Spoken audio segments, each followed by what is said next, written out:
Hi, I'm Susan. I'm Debbie. And we're with Kiwi Designs.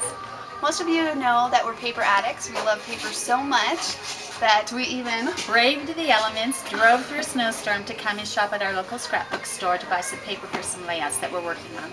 It is a crazy day out there. We actually love paper so much that we find that it adds a lot of depth and layers to your page. And if you use it for your embellishments as well, it's a very inexpensive way to scrapbook overall. So we want to invite you guys along so we can show you how we pick paper for our scrapbooking layouts.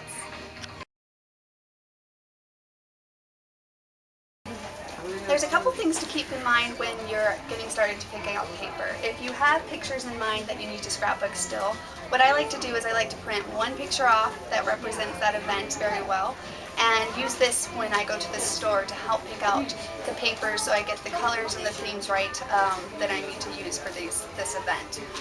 If you don't have pictures printed off, another thing I like to do is I like to make a list of pages that I know that I still need to scrapbook, that I have pictures for, and then I use those events, those themes, to look for papers that go along with the same themes when I'm going to the scrapbooking store. Or if you're out shopping in general for your personal stash, you should find these tips helpful. Okay, so when you're browsing for paper, you want to find a paper line that you like that has a lot of patterns to go with it. And I really like this line, but I don't see a lot of patterns that I feel I can put together. I really have to love the paper in order to make a cute layout. So yeah, it's very helpful when you love your paper when you're scrapbooking. Oh, I love this one. Yeah, or you can find just one sheet and it jumps out at you. And then usually right next to it they have a variety of different patterns that you can work with. They have a lot of different... Oh, that's cute. Isn't that cute? Yep. Look, it'll even go with the twins. It is.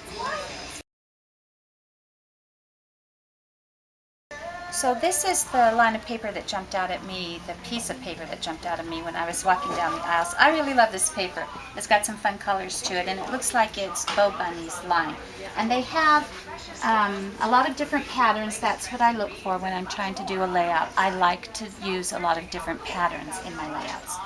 So the first thing I'm going to do is pick a background paper.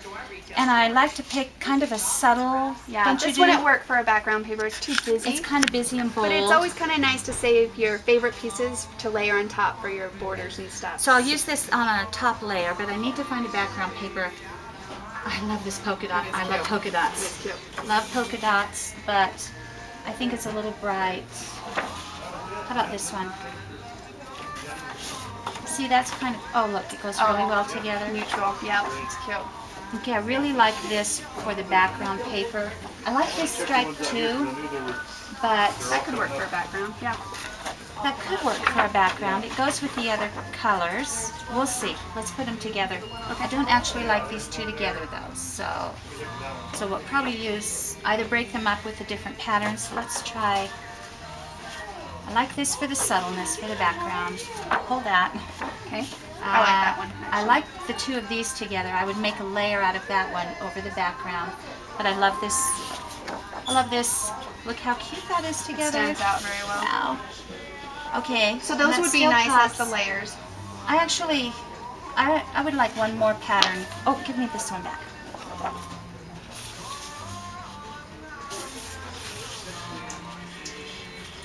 Okay, wait. I like this one for a top layer with this one underneath it. And then I probably put an accent. This is how I do it. I just line them up. Now I want more of that showing. A little of that. Okay. So I'd probably use the polka dot as an accent with this as a top layer and this is the next one and this is the background. So I have 3 different patterns that I'm going to use as my embellishment layouts, the borders and the accessories. This is my background and I need to pick a photo mat paper. And so she's going to do a 2-page layout, so she needs 2 of those. Yeah, I do. I need 2 of those. And when you know what? What's on the back here? Because these are double-sided papers. I can get it out.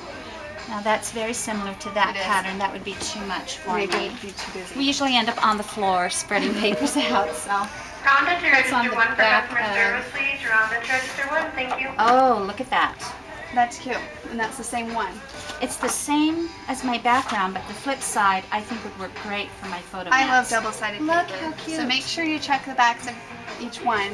Even though you see it, you can check the back and see if those are going to work with And what you want. I don't see anything else that I see how you lose the pop. You do. I like things to pop. So I like the blue here because it pulls the blue down and there's blue running all through the different patterns. And that polka dot kind of complements that polka dot. So I actually really I like that. these papers Cute. together That's a cute. lot. Okay, so you're going to do... So I'll do a double like this. Whoops. Can you get down on the floor and see? The two together. I'm going to use this as a layer over the top and probably this as a layer beneath it. Top layer, one tuck beneath it. This is an accent. Oh yeah, those go great with each See, other. and it pops Yeah, everything else. it does. Otherwise these two don't really go well together. But when you separate them with a little strip of that orange, then they both pop. And I really like the blue polka dots for the photo mats. Yes. Cute, cute, cute. I like the blue too. And again, these are all double-sided. I don't know if I necessarily use the other side, but if you got home and you wanted more options, of course they're double-sided, so you could use Yeah. those as well. But that's going to be a really cute layout, I think. And I can't wait to make it. To sum it all up, what you're going to start with is to find a pattern for your background paper. And depending on if you do a 1 or 2 page layout, that depends on how many sheets you're going to need. And it's important to just use a subtle, not so busy pattern for that base of your page. And then at that point, We usually pick 2 or 3 coordinating patterns that go well with the background paper. And we like to save our favorite patterns for that because we want to use them in the borders and as the accessories. They're the things that pop off the page and really show. So I save my favorites for that. And using the patterns actually help embellish your page as well. They and do. it adds a lot of character to your page. And then at that point, you just need a sheet for matting your pictures if you mat your pictures. And again, just a subtle pattern, not too busy of a pattern. Well, and one that maybe will pull the color down further so that your colors all coordinate together. And that pulls the blue down And like remember, that. most of your photo mat's going to be covered anyway, so you're really just looking for kind of an edge that peeks out around your picture. And then you're set to go. So let's go buy it. So thanks for shopping with us. We're going to take our paper and brave the blizzard and go home and scrapbook a cute layout, and we'll put it up and let you take a look at it on our website. You can visit us at kiwilane.com, and if you click on the resource page, there will be an article on picking paper. And thank you so much. Have fun. Let's have a snowball fight.